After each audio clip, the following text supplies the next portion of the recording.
हरे हरे हरे रामा हरे रामा राम राम हरे हरे। हरे कृष्ण। हम सबको श्री मायापुर धाम में स्वागत करते हैं। आपका आगमन कल हो चुका था, लेकिन हम आपको स्वागत नहीं कर पाए कि हम लोग लेट हो गए। भारतीय रेल ने 8 घंटा लेट पहुंचे हैं। तो आप लोग का सफर कैसे था? हरिबोल था ना? हाँ, वक्त अगर पूछे जाए अच्छा है हरिबोल, खराब है हरिबोल, है ना? हरि का नाम आना चाहिए, है ना? क्योंकि हरि जो करेंगे अच्छा के लिए करेंगे, है ना? चाहे आप कितने भी प्लान बना दो, कितने भी योजना बना दो, कितना भी अच्छे सुविधा, लेकिन उनके इच्छा बिना एक पत्ता भी नहीं हिल सकता है। ये मानते हैं आप? मानते हैं? नहीं मानते थे प्रभु जी, बोलते नहीं मानते, है ना? उनके इच्छा बिना एक पत्ता भी नहीं हिल सकता है ना? और उनके धाम में, है ना, केवल उनका धाम नहीं है, पूरे जितने भी ब्रह्मांड है, हर ब्रह्मांड में जितने भी जीव राशि है सब उनके अधीन में है। प्रकृति क्रियामान्य गुणे कर्म से अहंकार इति कर्ता हम इति मन्यते। भगवान भगवत गीता में कहते हैं हम केवल एक्चुअली क्या है, निमित्त बनते हैं, निमित्त इंस्ट्रूमेंट बनते हैं। क्या बनते हैं हम केवल एक इंस्ट्रूमेंट बनते हैं, है ना? कठपुतली देखा आपने? कठपुतली पॉपेट शो देखा आपने? पॉपेट शो, उसको कौन नचाता है? कोई व्यक्ति नचाता है कि वो अपने आप नाचता है? कोई नचाता है ना? हमको नहीं दिखाई पड़ रहा है। तो इस प्रकार से हम प्रकृति के 3 गुण के अधीन में है और हमको कोई ना कोई नचाता है। कौन नचाता है? प्रकृति।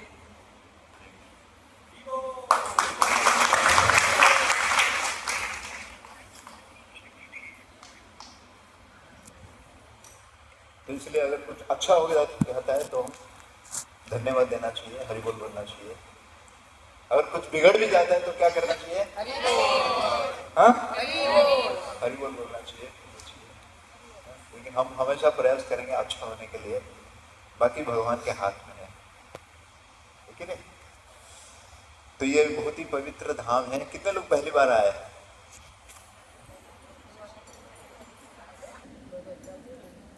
अच्छा, तो आपको कैसे लग रहा है? कहाँ पे बैठे हम लोग? जांजगीर में बैठे कि दुर्ग में बैठे कि इंदौर में बैठे कि उड़ीसा में बैठे?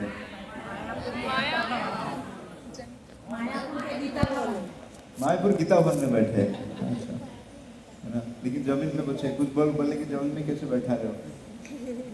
ये जमीन पता आपको क्या है? इसको आप नहीं खरीद सकते। जिस जमीन में हम लोग बैठे हैं, इस जमीन को हम खरीद नहीं सकते। वृंदावन दिव्य स्थान, दिव्य चिंतामणि धाम, ये साधारण नहीं है। जिस भूमि में भगवान स्वयं क्या किए, लौट पोट हो रहे थे। भगवान कभी भी जिस भूमि में क्या है, जूता इस्तेमाल नहीं किए। भगवान जिस भूमि में कभी भी छतरी इस्तेमाल नहीं किए। लेकिन हमारे लिए जूता लगता है, कांटा घुस जाता है, कंकर घुस जाता है, धूप तेज होता है तो बारिश छतरी भी लगता है ना? तो इतना पवित्र धाम है। इस धाम की जो धूली है एकदम तो कंक्रीट हो गया, सीमेंट हो गया, बैठे हैं। हाँ, लेकिन इस धाम के धूली में हमको क्या करना चाहिए? अपने शरीर को, ब्रज रज है, रज को हमको क्या करना चाहिए? पूरा शरीर में लगाना चाहिए। जैसे कभी हम धाम में जाते हैं, इस पवित्र कुंड या नदी में स्नान करते हैं, स्नान करने के बाद फिर से दोबारा स्नान नहीं करना चाहिए। फिर क्या हो गया? जैसे हाथी जाता है नदी में, जल तालाब में स्नान करता है, फिर आके क्या करता है? कीचड़ में फिर से लगा देता है ना? हमको ऐसा नहीं करना चाहिए। हमको इस धाम का धूल, धाम का जो पवित्र जल है, इस जल को क्या करना चाहिए? पूरा शरीर में रखना चाहिए, जितना अधिक होता है ना? तो ये पवित्र धाम का महिमा है। और विशेष करके जिस धाम में बैठे हैं, इस धाम को कहा गया कि औदार्य धाम। क्या है? औदार्य धाम। उदारता, क्योंकि भगवान इतने उदार है, यहाँ पे इतने उदार है, यहाँ पे जो भी कैसे भी आता है, कोई आता है खाने के लिए, कोई सोने के लिए, कोई घूमने के लिए, कोई मजा करने के लिए, भगवान उसको भर भर के, उसका झोली भर के क्या करते हैं, उसको कृष्ण प्रेम देते हैं, जाओ लेके, इस धाम में है ना।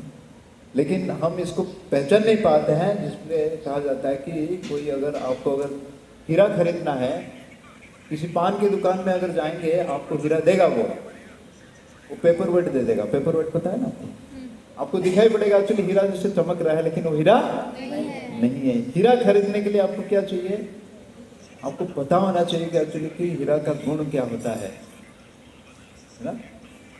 इसलिए हमने भगवान के असीम कृपा से, आचार्य के असीम कृपा से, वैष्णव के असीम कृपा से, भक्तों के असीम कृपा से इस धाम में हम आ चुके हैं, जैसे कैसे आ चुके हैं, है ना। किसका टिकट था, किसका टिकट नहीं था, सबका टिकट था, मेरे को लग रहा है था ना, नहीं था।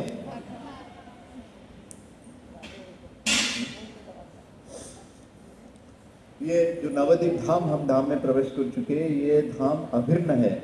ये वृंदावन, जगन्नाथपुरी, रामेश्वर, द्वारका, बद्रीनाथ, काशी, अयोध्या, जितना भी सप्तपुरी है, सप्तपुरी कहा गया कि भारतवर्ष में 25 प्रमुख स्थान है, तीर्थ स्थान, को सप्तपुरी कहा गया।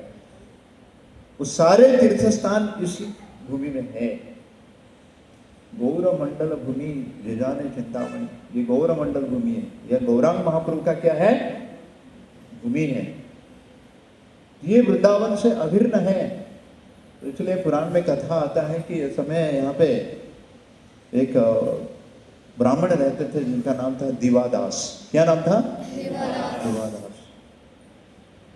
तो उनके मन में इच्छा हुआ कि मुझे जाना है पुष्कर तीर्थ। आपको पता है भारत में पुष्कर तीर्थ कहाँ है,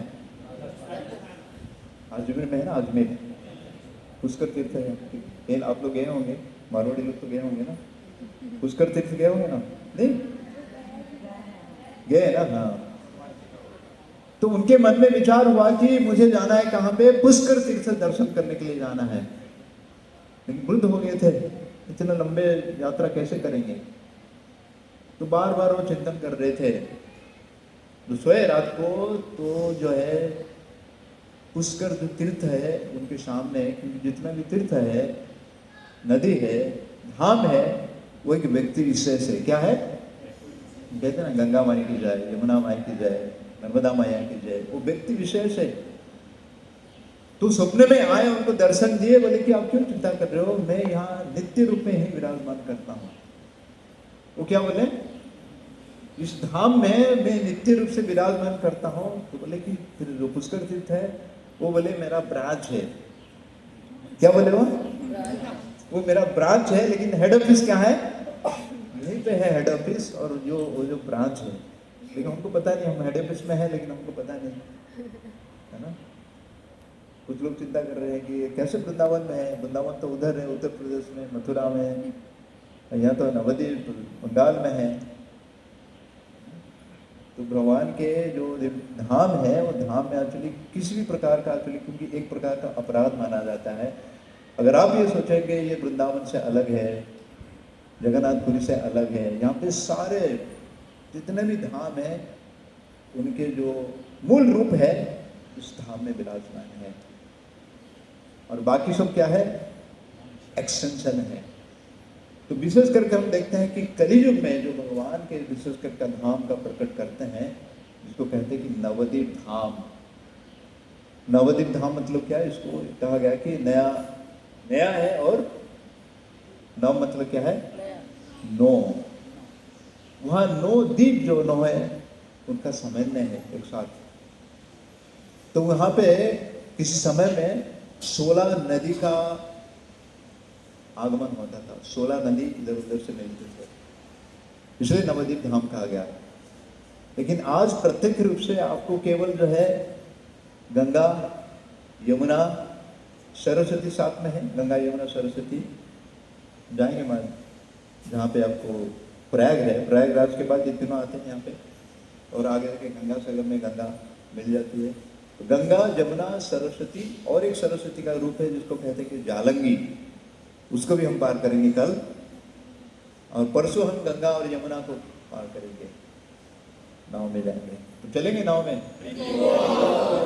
डूबेगा नहीं है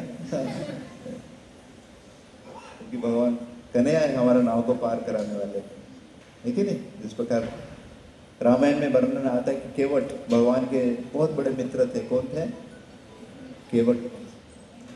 तो बोले मैं भगवान आपको पार नहीं कराऊंगा। मैंने क्यों बोलेंगे कि बोले नहीं, मैं पहले जांच करूंगा आपके जो चरण को, एक्चुअली क्या करूंगा, मैं अच्छे से धोऊंगा। क्योंकि जब उनको पता चला इस भगवान के चरण रेणु में अगर चरण स्पर्श किया किस पत्थर को, पत्थर क्या बन गई? माता अहल्या बन गई है। तो इतना डरा था हुआ था, बोला कि मैं एक पत्नी को संभाल नहीं पा रहा हूँ, तो और एक अगर नाव अगर स्त्री बन जाएगी तो कैसे मैं उसको संभालूंगा, ये बराबर। तो उन्होंने क्या किया, बोला मैं अच्छा से एक्चुअली भगवान लक्ष्मण देख रहे थे क्या बकवास कर रहा है, नहीं समझ पा रहे थे उसका भाव को, समझ पा रहे थे लेकिन। तो उस केवट ने क्या किया, भगवान का चरण कमल को अच्छा से रगड़ रगड़ के एक्चुअली क्या किया, धोया। जैसे हम भी ब्रश आता है ना आजकल, साफ करते हैं, और धोने के बाद एक्चुअली क्या किया, चरण ब्रश को किया और फिर उन्होंने वहां पे बैठा, बोला अभी ठीक है। और जब पार कर रहा उसके बाद बोला कि मैं आपसे एक पैसा भी नहीं लूंगा। मोहन राम बोले ऐसा क्यों नहीं, आप क्यों मुफ्त में सेवा करना चाहते हो? बोले क्योंकि हम लोग क्या है, स्टाफ है। क्या बोले वो? स्टाफ है। जैसे बस का कंडक्टर है, दूसरे बस में जाएंगे तो उसको पैसा लगेगा? ट्रेन का कंडक्टर जो है टीटी को पैसा लगता है नहीं। भगवान राम बोले स्टाफ कैसे, बोले बराबर कैसे कर रहे हो स्टाफ? बोले हाँ, क्योंकि मैं क्या कर रहा था कि नदी को पार करा रहा हूं और आप जो है भवसागर को पार करा रहे हो, है ना। तो आपको अगर भवसागर पार करना है तो इस भगवान के चरण कमल में हमको आश्रित होना चाहिए। विशेष करके कौन है? श्री गौरांग महाप्रभु, बड़े दयालु है, बड़े कृपालु। आप देखिए कल 45 डिग्री 50 डिग्री तप रहा था, अभी देखिए कितना शांत है ना। क्योंकि आप लोग आए इसलिए आप लोग, हरे कृष्ण प्रभु जी का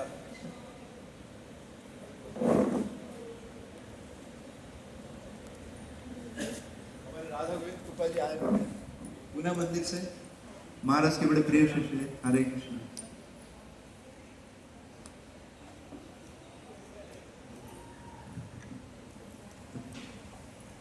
तो यहाँ पे आपको पूना, छत्तीसगढ़, उड़ीसा, मध्य प्रदेश का क्या हो गया, हाँ, समागम हो गया।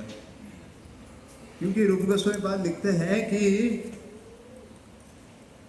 जब गौरांग महाप्रभु चैतन्य महाप्रभु गए बनारस में, गए काशी बनारस में, प्रयागराज में, तो इससे पहले यहाँ पे जो गंगा और जमुना सरस्वती का तो मिलन हुआ है।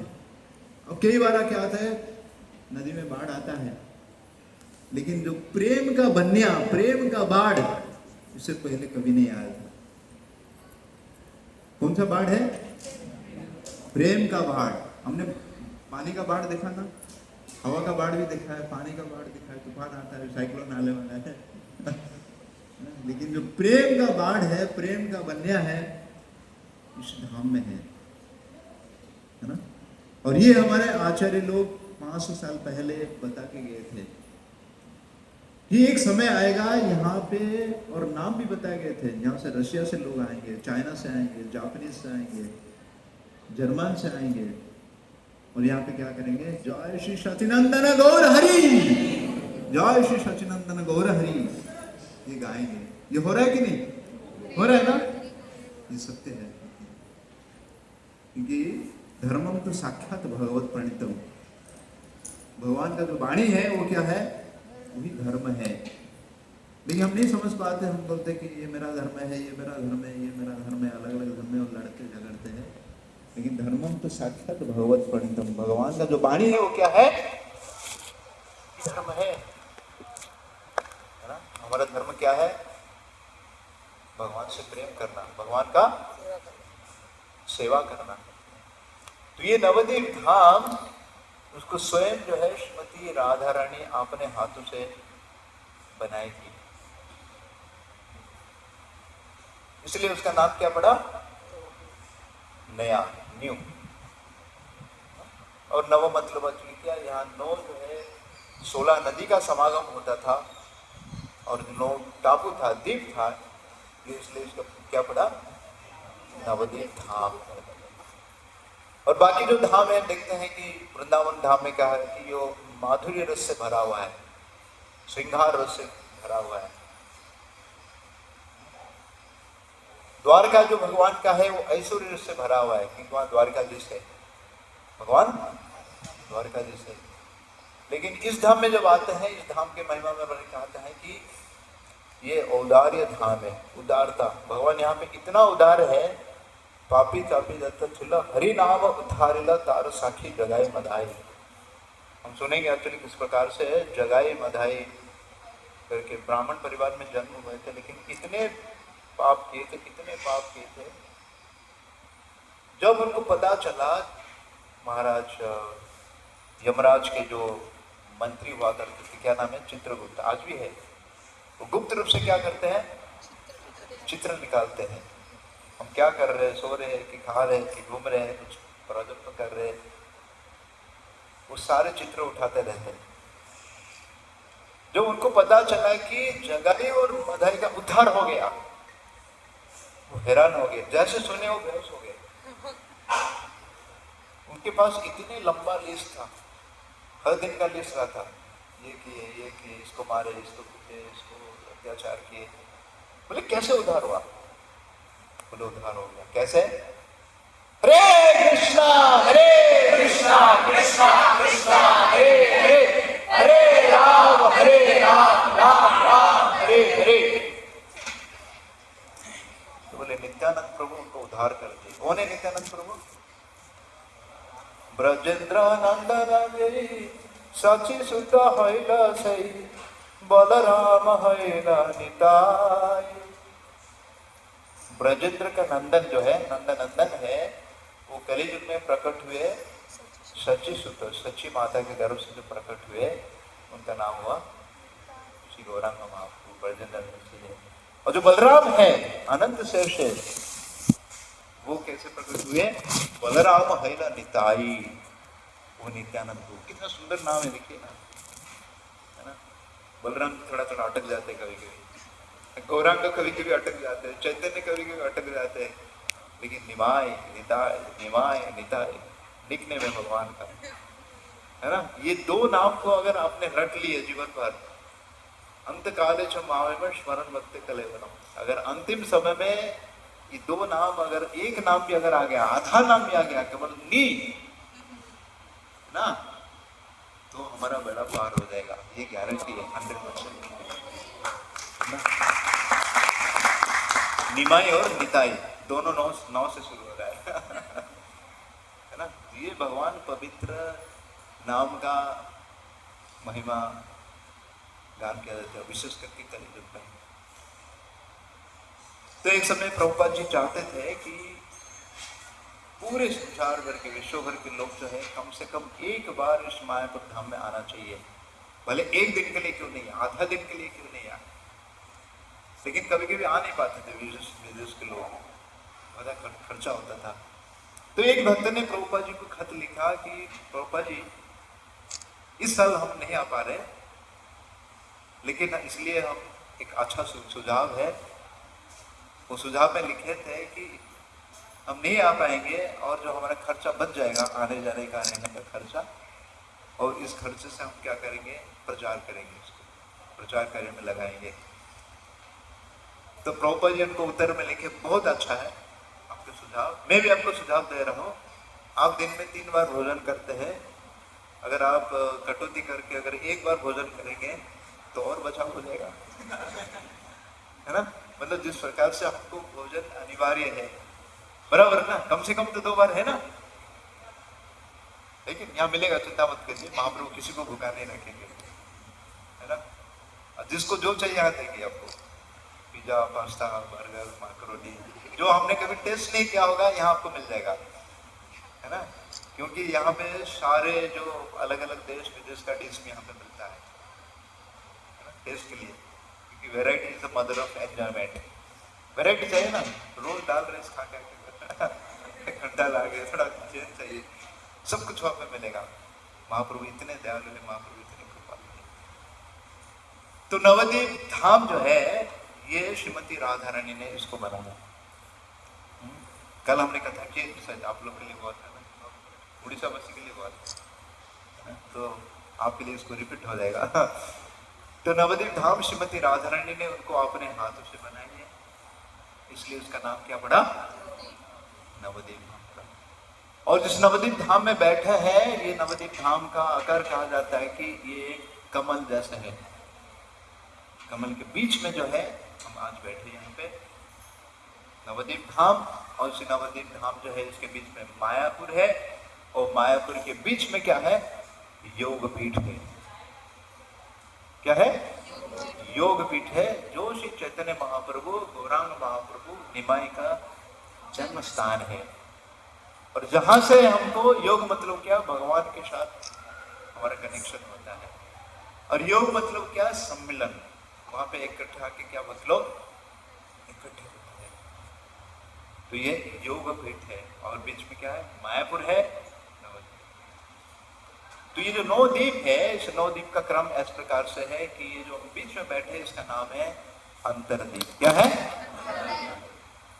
आपके शरीर के सबसे अंतरंग वस्तु क्या है, अपने हृदय, हार्ट है, हार्ट है ना, तो ये हार्ट माना जाता है। कौन सा, अंतरद्वीप, जहां पे हम लोग बैठे हैं, अंतरद्वीप, जहां से हम भगवान को आसानी से चल के कनेक्ट कर सकते हैं।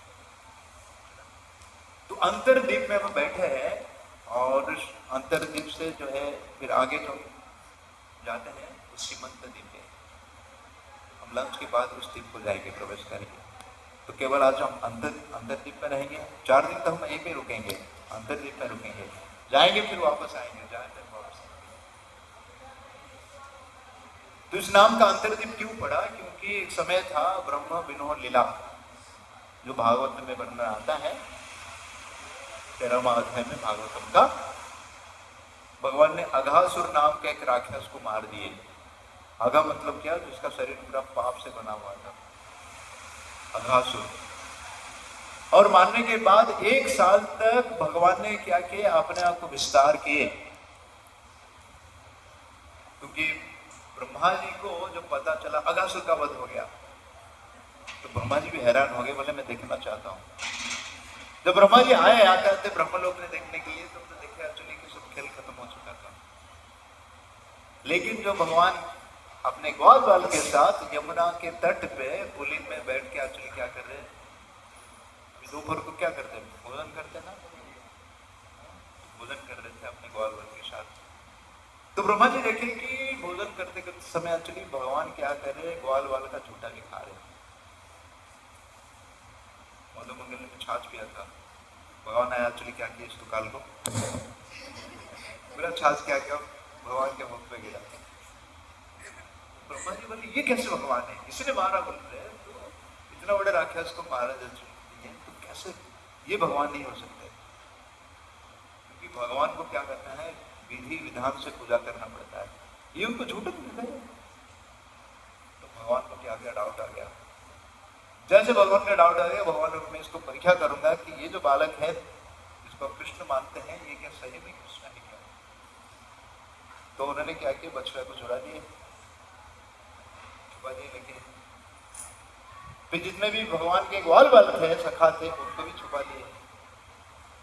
जब भगवान को पता चला, भगवान इतने मात्रा में से आचरण क्या किए, सब अपने आप को विस्तार किए। जैसे उसका रंग था, जैसे पोशाक पहना था, बिल्कुल किसी को पता नहीं चला। और ये लीला 1 साल तक चला। भगवान ऐसे है कि बलराम जी को क्या किए, मोहित कर दिए, बलराम जी को पता नहीं चला। जब 1 साल के बाद बलराम जी को थोड़ा डाउट हुआ गया, तो ब्रह्मा जी जब चले गए जाके वहां पे भ्रमण हो गए, वहां भगवान ने जाके द्वारपाल को बोल दिए थे, देखिए ब्रह्मा बन के, है ना, बोले देखिए मैं असली ब्रह्मा हूं, अभी जो ब्रह्मा जी आएंगे वो नकली ब्रह्मा है, उनको अंदर नहीं छोड़ना। तो जो असली ब्रह्मा है तो उनको द्वारपाल वाले के अंदर नहीं जा सकते। तो वहाँ चक्कर खाया कि यार मेरे घर में मैं नहीं जा सकता हूँ, क्या हो गया। तो वहीं से उनको चक्कर लगा, तो फिर से नीचे आए, तो आगे देखे एक्चुअली क्या रहे, यहाँ तो बाल खेल रहे हैं, बछड़े भी खेल रहे हैं। गुफा के अंदर जाके देखे वो भी ऐसे ही है। तभी वो समझ गया एक्चुअली क्या है, बहुत बड़ा गड़बड़ हो गया। बार बार गिड़गिड़ाए, माफी मांगे, कितना सुंदर प्रार्थना अर्पण किए, भगवान उनको माफ कर दिए, उनका पदवी को वापस कर दिए। लेकिन उनके मन में क्या हुआ कि ये आ गया कि नहीं, मैं इतना बड़ा गलती कैसे करा, मुझे नहीं करना चाहिए।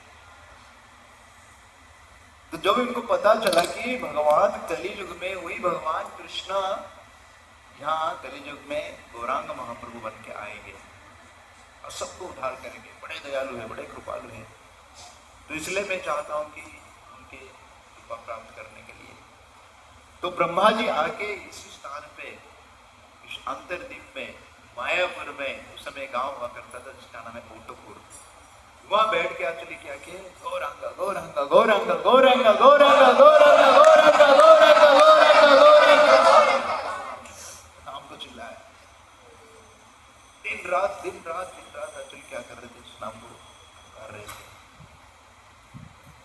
तो भगवान स्वयं प्रकट हुए, गौरांग महाप्रभु उनको दर्शन दिए।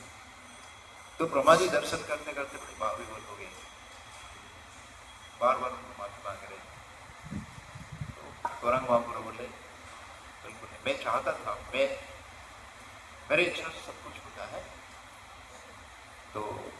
तो ब्रह्मा जी को बात बोले कि मैं आपके लीला में भाग लेना चाहता हूँ, क्योंकि आप आएंगे तो हम भी, है ना, लेकिन मैं आपके लीला में जब भाग लेना चाहूंगा, मुझे किसी प्रकार का कोई बड़ा पदवी नहीं चाहिए, मैं सबसे छोटा बन के रहना चाहता हूँ।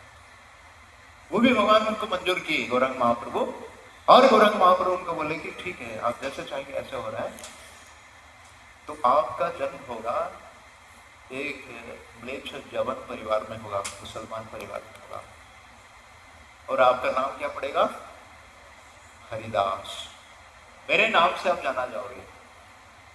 इसलिए नामाचार्य हरिदास ठाकुर को कहा गया कि वो कौन है, वो ब्रह्मा जी का अवतार है, जो गौरांग महाप्रभु के लीला में भाग लेने के लिए आए। जो वृंदावन में देखते हैं हम जाके, ब्रह्मा जी वहां पे कैसे बैठे, पर्वत के रूप में बैठे, ब्रह्मा जी बैठे ना बरसाना धाम में, मानगढ़, धानगढ़, भानगढ़ और बिलासगढ़, बिलासपुर से नाम इसलिए हुआ है ना। तो वही ब्रह्मा जी वहां पे देखिए भगवान के चरण धूल को धारण करने के लिए, उनको दर्शन करने के लिए वहां पर्वत के रूप में बैठे, ठीक है नहीं। और भगवान शंकर वहां पे नंदीश्वर के रूप में बैठे, वहां पे नंदी पर्वत है ना, नंदगांव, और भगवान विष्णु वहां पे गोवर्धन, गिरधारी गोवर्धन के रूप में बैठे, वो पहाड़ बन के बैठे। देखिए जो भगवान के 3 गुण अवतार है, वहां पहाड़ बैठ के बैठे कि भगवान का लीला कंठ को देखेंगे, दर्शन करेंगे, है ना। तो हमारा कितना सौभाग्य है, हम आ रहे हैं और इस धाम में क्या कर रहे हैं, नाच रहे, कूद रहे, प्रसाद खा रहे, भर भर की कृपा लेके जा रहे हैं, है ना, है कि नहीं। तो इसलिए ब्रह्मा जी बोल रहे हैं कि मुझे ऐसा कोई बड़ा पदवी नहीं चाहिए, ना तो मुझे ब्रह्मा बनना है, ना इंद्र बनना है, ना वरुण बनना है, ना कुबेर बनना है, मतलब कोई नहीं, कुछ नहीं बनना है, मुझे छोटा सा छोटा पद दे दीजिए। तो इसलिए हरिदास ठाकुर के रूप से इस धाम में वो जन्म लिए, और निरंतर क्या कर रहे हैं ब्रह्मा जी, आज भी वहां पे क्या कर रहे हैं, गौरांग महाप्रभु का नाम उच्चारण कर रहे हैं, देखिए। तो इसलिए, और फिर ब्रह्मा जी इतना नहीं, ब्रह्मा जी ने बोले कि भगवान कृष्ण ने, गौरांग महाप्रभु ने अपने अंतर की बात कही। क्या अंतर का बात था कि इस धाम ऐसे पवित्र होगा कि इस धाम में कोई भी आ जाए, मैं उसको एक्चुअली कृष्ण प्रेम दूंगा। ये मैंने अंतर का बात आपको बताता हूँ। कौन बोले ये, गौरांग महाप्रभु ब्रह्मा जी को बोले। इसलिए धाम का नाम क्या पड़ा, अंतरदीप। क्या नाम पड़ा, अंतरदीप। आप बोलेंगे किसको, आपका अंतर का बात, जिसको आप बहुत ही प्रेम करेंगे उसी व्यक्ति को बोल सकते हैं आप। तो भगवान हमको कितना प्रेम कर रहे हैं, इसलिए अपने धाम को एक्चुअली जो कथा है हमको ये एक्चुअली, तो इसलिए धाम का नाम पड़ा अंतरदीप धाम। और इस धाम का विशेषता ये है, जो नवदा भक्ति है, श्रवण, कीर्तन, विष्णु स्मरणम, पाद सेवनम, अर्चनम, वंदनम, दास्यम, साक्ष्यम, आत्मनिवेदनम, जो लास्ट में है आत्मनिवेदन। और कौन जो महान भक्त है, भगवान को इसी आत्मनिवेदन के द्वारा भगवत प्राप्ति की है। कौन है वो, बता सकते हैं? आत्मनिवेदन मतलब क्या? सर्वस्व तुम्हारा चरण संपिया, मानस देह गेह जो किछु तुया पदे अर्पिल नंद किशोर। हमारा कुछ नहीं है, किसका है वो? भगवान। भले खाता हमारे नाम पे रहेगा, है ना, लेकिन हमारा भाव ये रहना चाहिए, आपका घर है, आपका कंपनी है, आपका पैसा है, आपके पुत्र है, आपकी पत्नी है, आपके सब कुछ है। मैं केवल क्या कर रहा हूँ, उनका देखभाल कर रहा हूँ, बस।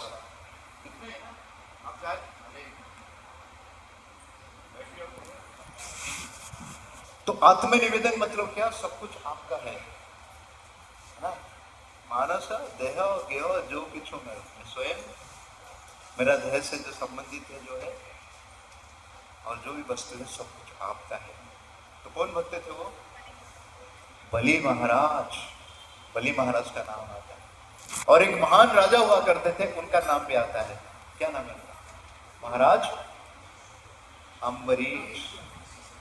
सप्तद्वीप अधिपति, सप्तद्वीप है ना, उनके अधिपति थे। ये कोई छोटा मोटा का कंपनी का मालिक नहीं थे वो, कोई भारत का रिप्रेजेंटेटिव भी नहीं थे, राष्ट्रपति भी नहीं थे। सप्तद्वीप अधिपति कौन थे? महाराज अम्बरीश। तो उन्होंने भी आपने सब कुछ एक्चुअली भगवान को समर्पित किया था। तो इसी धाम का जो महत्व है, भगवान के विशेष करके इस जो नवदा भक्ति है, नवदा भक्ति का कौन सा अंग है? वो लास्ट अंग है आत्मनिवेदन। क्या है? आत्मनिवेदन। प्रहलाद महाराज कहते हैं भागवतम में, सातवां अध्याय में, money sweeter than Honey, brighter then sunshine. लोग बोलेंगे कि आप शरीर ले लो, घर ले लो, पैसा मत लो। Money sweeter than honey, honey पता है ना, शहद। पैसा कोई नहीं छोड़ना चाहेगा, बाकी सब जो है ले लो, ठीक है। तो ये आत्मनिवेदन का अंग कौन सा है? ये इस धाम में जो बैठे हैं, ये आत्मनिवेदन। हम तो थोड़ा कुछ नहीं दे पाएंगे, लेकिन समय तो दे पाएंगे। हम समय दे पाएंगे ना, हम, है ना। जो थोड़ा कुछ समय हमारे पास बचा है, सोने पीने का, खाने का समय छोड़ के थोड़ा भगवान की भक्ति करने के लिए, जप करने के लिए, कथा सुनने के लिए, भगवान के धाम को चल के जाने के लिए जितना समय है उतना समय हम दे सकते हैं। बस भगवान आपको उतना ही मांग रहे हैं, उससे ज्यादा कुछ मांग नहीं रहे, है ना। तो आप देंगे? देने के लिए तैयार हैं? आप नहीं देंगे तो हम आपको ले लेंगे खींच के। आपको सोने नहीं देंगे हमको।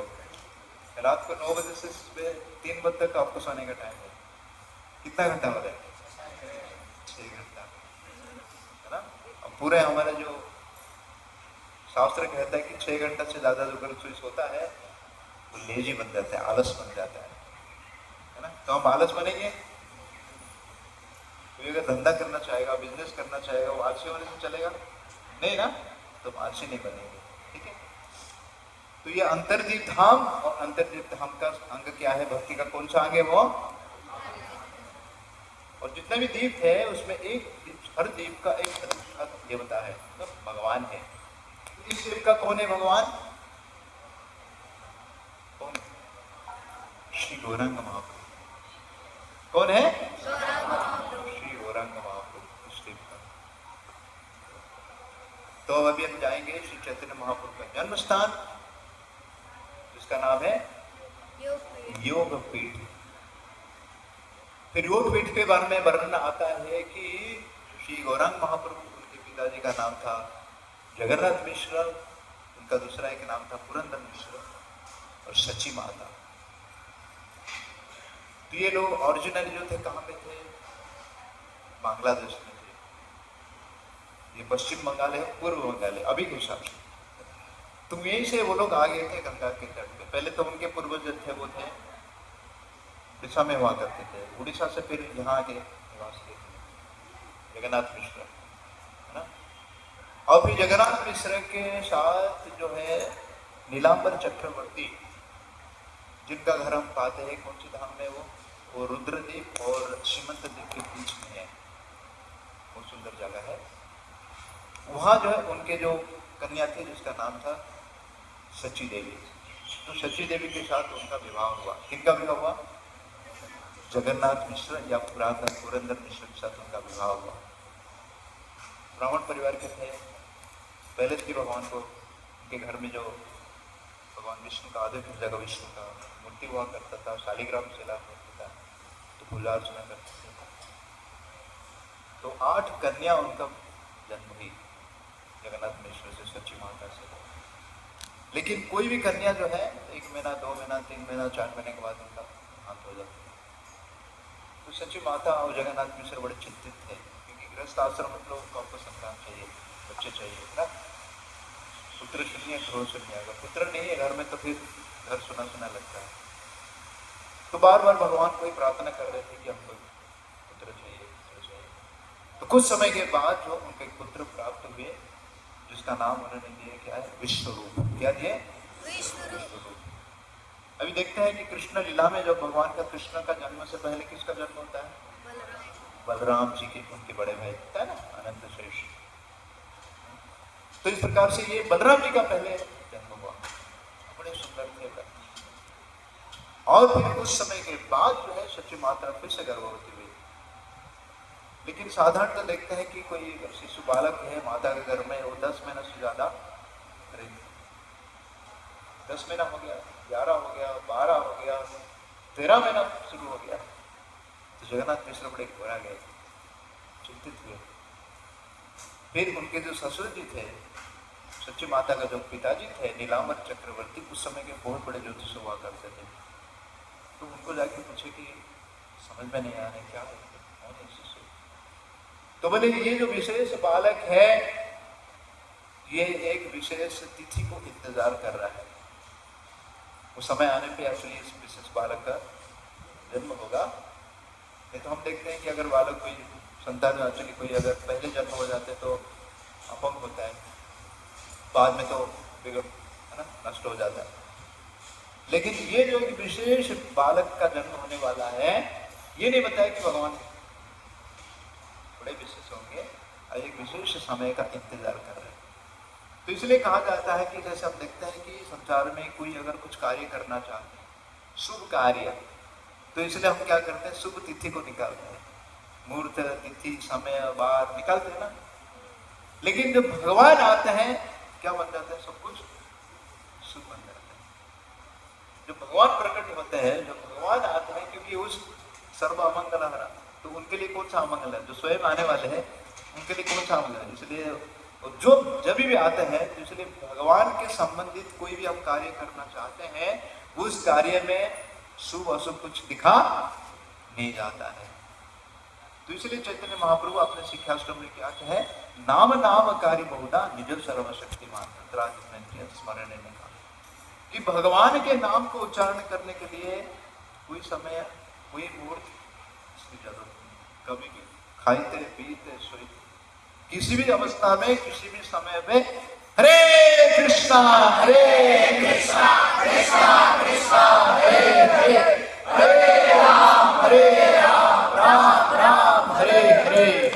तो हमको ये नहीं लिखना चाहिए कि आज घर में कुछ ये हो गया, किसका देहांत हो गया, किसी बालक का किसका जन्म हुआ, है ना। अच्छा, किसी भी प्रकार भगवान के नाम उच्चारण करने के लिए किसी भी समय, किसी भी अवस्था में किया जा सकता है। जैसे कोई व्यक्ति बीमार है, तो बीमार की अवस्था में उसको दवाई खाना चाहिए कि बीमार ठीक होने के बाद दवाई खाना चाहिए? हाँ, बीमार की अवस्था में ठीक होना चाहिए। इसलिए हम लोग सब कभी भी बीमार है ना। आप बोलेंगे नहीं नहीं कुछ बीमार नहीं है, मैं ठीक हूँ। हम सबको कौन सी बीमार है? भव रोग है, भगवान को भूलने की बीमारी है। कौन सा बीमारी है?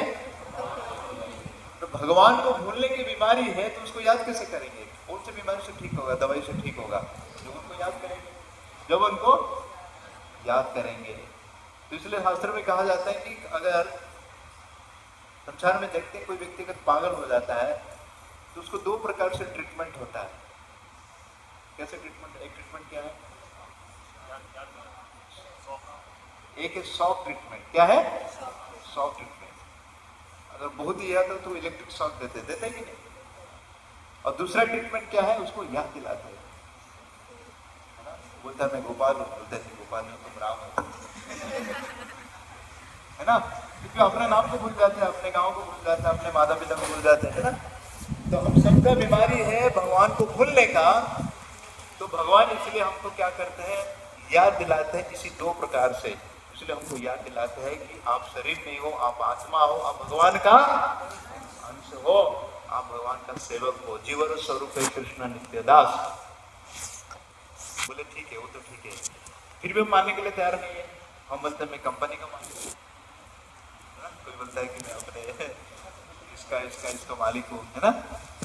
और दूसरा ट्रीटमेंट क्या है? Soft treatment. मतलब भगवान इस प्रकार से जो कष्ट देते हैं, दुख देते हैं, आदि भौतिक, आध्यात्मिक, जन्म, मृत्यु, बुढ़ापा, बीमारी, ये क्या है सब? ये सॉफ्ट ट्रीटमेंट दिया जाता है। इससे हमको याद दिलाना चाहिए कि ये संसार हमारे लिए नहीं है, इसको हम यहाँ से निकलना है। तो क्या आप निकलना चाहते हैं? निकलना चाहते हैं कि यहाँ रहना चाहते हैं? हाँ? क्या? अगर आप निकलना चाहते हैं तो आपके नाम पे जितना भी है, पैसा है, धन है, उस सबको भगवान के नाम पे कर दीजिए, है कि नहीं। क्योंकि हमारा ही नहीं ना, हम छोड़ के तो जाएंगे ना, छोड़ के जाएंगे कि नहीं। तो हमारा कुछ नहीं है, भगवान का है। तो जी चैतन्य महाप्रभु का जब ये 13वां महीना पूरा हुआ तो माँ सच्ची माता से एक्चुअली जो सुंदर शिशु बालक जो है उनका जन्म हुआ। और उनके जन्म होने से पहले कहा जाता है कि जो अद्वैत आचार्य थे महाविष्णु, आपने पंचतत्व का दर्शन किया ना। श्री कृष्ण चैतन्य प्रभु नित्यानंद श्री अद्वैत गदाधर श्रीवासादि गौर। ये भी आपको जानना है कि कौन है। कोई बोलेंगे पंचतत्व, हमारा शरीर पंचतत्व से बना हुआ है, तो शायद भूमि रापो नल वायु कम, ये पंचतत्व नहीं है। कौन है पंचतत्व? भगवान के बहुत अंतरंग पार्षद है वो श्री कृष्ण चैतन्य, जो भगवान कृष्ण है, जो चैतन्य महाप्रभु के रूप में है। पंचतत्वात्म भक्त रूपम, कैसे रूप में आए वो? भक्त के रूप में आए। और फिर क्या गया? पंचतत्व भक्त रूप, भक्त का स्वरूप में आए नित्यानंद प्रभु, और भक्त के अवतार में आए अद्वैत आचार्य जो महाविष्णु है। तो चैतन्य महाप्रभु, भगवान कृष्ण, बलराम और विष्णु। फिर आए भगवान की शक्ति कौन है? गदाधर पंडित श्रीमती राधा रानी। कृष्ण के बाजू में कौन खड़े थे? श्रीमती राधा रानी। गदाधर पंडित कौन है? तो श्रीमती राधा रानी है। और उनके बाजू में जो कौन है? वो भगवान के शुद्ध भक्त, प्रिय भक्त नारद मुनि। कौन है? नारद मुनि है ना। तो पंचतत्वात्म भक्त रूपम, भक्त स्वरूपम, भक्त अवतारम, भक्ताख्यम नमामि भक्त शक्ति। तो ये जो पंचतत्व है भगवान गौरंग महाप्रभु के साथ ये चार लोग जो है आए, और गौर भक्ता। तो अद्वैत आचार्य थे। इस समय की घटना है कि जब 500 साल पहले ये नवद्वीप था, ये माना जाता है कि सबसे बड़ा धनी राष्ट्र हुआ करता था उस समय में। तभी तो ब्रिटिश लोग यहाँ पे आके ईस्ट इंडिया कंपनी डाले। ईस्ट इंडिया कंपनी ब्रिटिश लोग कहाँ डाले? पहले उसी बंगाल में डाले, कलकत्ता में डाले, क्योंकि सबसे धनी। और केवल धनी नहीं, पंडिताई, बहुत विद्वान थे, बड़े बड़े यहाँ पे ब्राह्मण हुआ करते थे। चट बताया, बंग बताया, है ना, अभी सब चाटर्जी, बानर्जी, है ना, पहले वो सब बड़े बड़े पंडित हुआ करते थे। लेकिन ये लोग क्या किए? धीरे धीरे धीरे धीरे धीरे कर्मकांडी बन गए। भगवान कृष्ण को छोड़ के, विष्णु को छोड़ के क्या किए? देवताओं का पूजा में लग गए। आपको पता है देवताओं का पूजा क्यों करते हैं? किस लिए? भौतिक इच्छा प्राप्ति करने के लिए। तो धीरे धीरे भगवान कृष्ण को आचरण बिल्कुल भूल गए। भगवान गीता में क्या है? जो देवता को पूजा करते हैं क्या है? अविधि पूर्वक है। और जो कम बुद्धि वाले देवताओं को कौन पूजा करते हैं? कम बुद्धि वाले। अब कम बुद्धि क्यों बोला गया उनको? क्योंकि उनको पता नहीं है कि देवता लोग भगवान से ही लाके देते हैं। भगवान से, तो आपको इनडायरेक्टली क्यों जाना है? आपको मांगना है तो भगवान के पास जाके मांगो। भगवान बोलते चतुर्विधा वदन मां आर्तवर्धन से सुना। अगर भगवान से दे रहे हैं तो भगवान के जाके मांगो ना, है ना? अगर किसी बच्चा को साइकिल चाहिए तो पिताजी को नहीं मांग के आते, पिताजी का नौकर को बोल रहे हैं, पिताजी पापा को बोल रहे हो ना साइकिल दे दो, तो पापा बड़े दुखी होते हैं, मेरे पास आके मांगो, शर्म आ रहा है उसको, मांग नहीं पा रहा है। तो इस प्रकार से हमको देवता को पूजा इसलिए नहीं करना चाहिए किसी भौतिक इच्छा को प्राप्ति करने के लिए, लेकिन देवताओं के पास हम जा सकते हैं, प्रणाम कर सकते हैं, प्रार्थना अर्पण कर सकते हैं। किसके लिए? कृष्ण भक्ति के लिए। किसके लिए? कृष्ण भक्ति के लिए। क्योंकि धाम के क्षेत्रपाल, धामपाल कौन होते हैं? भगवान के धाम को रक्षा करने के लिए किसका जिम्मेदार लिए? कौन जिम्मेदार लिए? कौन लिए? धाम के रक्षक कौन है? भगवान शंकर। धाम को कौन रक्षा करते हैं? इसलिए वृंदावन में भगवान यहाँ पे गोपेश्वर बन के बैठे। कहाँ पे? वृंदावन में। कोई वृंदावन के अंदर एंट्री नहीं कर सकता है ना? और वहाँ पे क्यामेश्वर महादेव बैठे हैं, काम्यवन में।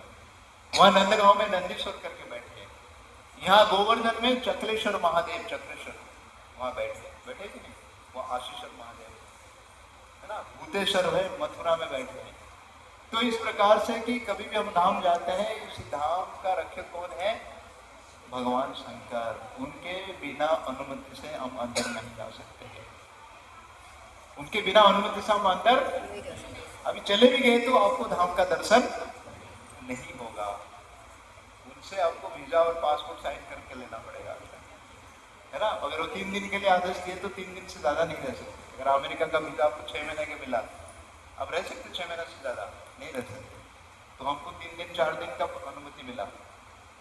और हमारा वीजा ऑफिसर कौन है? ये लोग बैठे हैं इधर, शिव प्रभु, गिरिराज प्रभु, शुभम प्रभु, जो लोग आपको धक्का मार मार के लेके आए। चलो चलो चलो चलो, हम नहीं आना चाहते थे लेकिन आपको लेके आए। बराबर है ना? हाँ या नहीं? तो हमको जितना दिन का अनुमति मिला ये है, तो इसलिए हम कहते हैं क्षेत्रपाल। तो इस प्रकार से इस धाम में भी जाते हैं, चारों तरफ आपको कौन दिखाई पड़ेंगे? आपको भगवान शंकर। अभी हम जाएंगे भी आपको भगवान शंकर का मंदिर। तो यहाँ पे विशेष करके इस धाम में जो भगवान रहते, भगवान शंकर, उनका नाम है वृद्ध शिव। क्या है? वृद्ध मतलब क्या है? वृद्ध शिव। और हमारे आचार्य की कृपा से हम जब जाएंगे योगपीठ में, आप उनका दर्शन होगा। जाएंगे, हमारा पहला दर्शन रहेगा, वहां पे भगवान शंकर को हम प्रणाम करेंगे। जो वृद्ध शिव एक है, उसमें से और एक छोटा जो शिव जी है, जो उनको भक्ति विनोद ठाकुर वहां पे स्थापन किए थे। क्योंकि जो वृद्ध शिव कहा जाता है कि वो दिखाई नहीं पड़ रहा था, कि लुप्त हो गए थे समय के कालक्रम से। तो बाद में एक्चुअली क्या हुआ, वो आपको जमीन से मिला, फिर दोनों को लेकर वहां पे स्थापन किया। तो क्षेत्रपाल है, इसलिए देवताओं का भी बड़ा रोल है हमको भगवान के धाम दर्शन कराने का, भगवान का कृपा प्राप्त करने। वैष्णव नाम यथा सब, और उसमें कौन है? भगवान शंकर जो है बहुत ही विशेष है। तो यहाँ पे एक जगह है पंचानन ताला। ब्रह्मा बोले, ब्रह्मा के कितने सिर है? 4 है। तो ब्रह्मा बोले, ब्रह्मा जी क्या कर रहे हैं? हमेशा निरंतर स्नान में कौन सा नाम न कर रहे? हरे कृष्णा कृष्णा कृष्णा हरे हरे, हरे राम हरे राम कौन बोल रहे? भगवान शंकर। कितना मुख में? 55। भगवान शिव का कितना मुख है? 5, है ना? हम तो एक में नहीं कर पा रहे, ये 4 में कर रहे हैं। हरे कृष्णा कृष्ण कृष्णा हरे हरे। और भगवान शिव जी जो है पंचमुख है, वो हरे राम राम राम हरे। निरंतर आचल इस नाम को जप करते हैं। अगर वो कर रहे हैं तो हम किस गति का मूल्य है? हम नहीं कर पाएंगे? कर पाएंगे ना? तो हमको दोनों का मंत्र मिला, भगवान राम का मिला, भगवान ब्रह्मा जी का इस जो मंत्र मिला, इसको 2 मंत्र कहते हैं। कौन से मंत्र कहते हैं?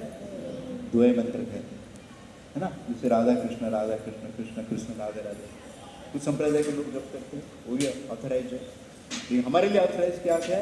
श्री गौरांग महाप्रभु कलियुग के लिए इसी नाम को विशेष रूप से दिए। हरे कृष्णा कृष्णा कृष्णा हरे हरे, हरे राम राम राम हरे हरे। तो हम अंतरिक्ष वहाँ पे जाएंगे, उसी का दर्शन करेंगे। और जो गौरांग महाप्रभु के जो मुख्य मंदिर है, वहाँ पे जन्म स्थान है, वो नीम का पेड़ है, वहाँ दर्शन करेंगे। और वहाँ पे आपको बाकी कथा कीर्तन वहाँ पे करेंगे, वहाँ पे आपको बाकी करेंगे, क्योंकि 10 बज रहा है, मंदिर 11:30 बजे बंद हो जाता है ना। तो हम कैसे जाएंगे, आप प्रभु जी को आपको गाइड करेंगे। लेकिन आप अगर छूट जाएंगे, है ना, जो नया पुराना लोग हो तो आ जाएंगे रिक्शा पकड़ के, नया लोग इधर उधर भटक जाएंगे, है ना। क्योंकि अगर आप यहाँ पे आए, गौरांग महाप्रभु का दर्शन नहीं किए, उनका कथा नहीं सुने, तो हमारा जीवन क्या है, बेकार है। आप ये मत सोचो कि हम जाके अकेले जाके दर्शन करके आ जाएंगे 10 रुपया दे के रिक्शा में। लेकिन भक्तों के संग में जाना है, क्या है, भगवान प्रसन्न होते हैं, प्रभुपाद जी प्रसन्न होते हैं। इसलिए भक्त संग में जाना है और भक्त के संग में आना है। हरे कृष्णा। श्री गौरांग महाप्रभु की, श्री नवदीप मायापुर धाम की।